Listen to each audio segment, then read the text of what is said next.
suatu feasibility study itu datanya benar, tapi data yang diberikan hanya data sekunder, dengan catatan data ini benar tapi datanya sekunder.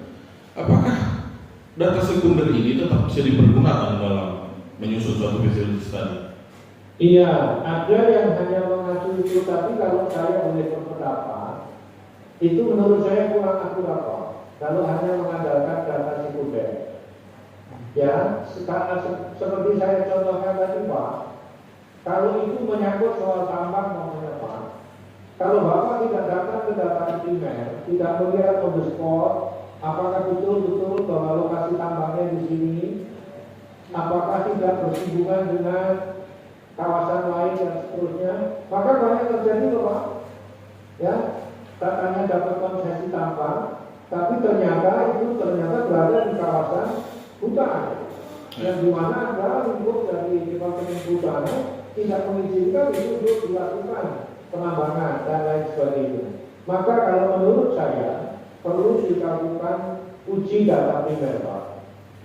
Kalau hanya mengandalkan data sekunder, ternyata di lapangan berbeda, pasti belakangan akan timbul dispute Pak.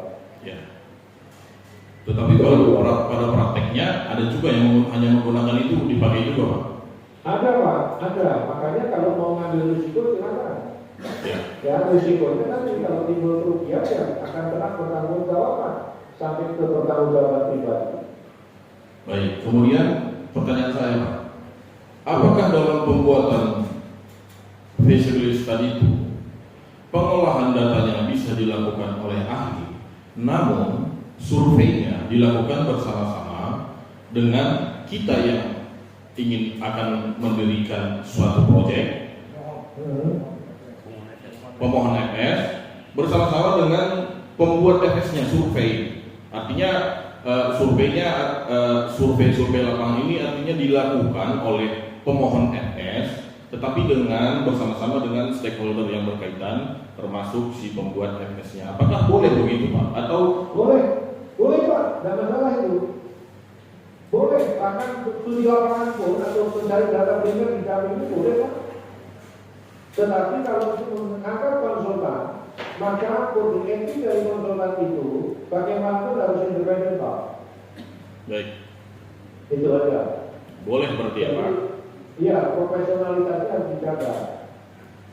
Berarti kalau misalkan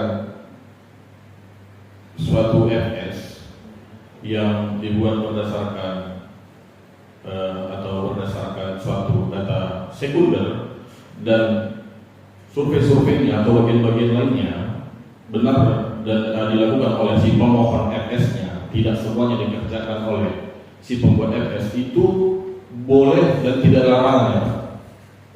Sejak yang saya tahu tidak ada larangan.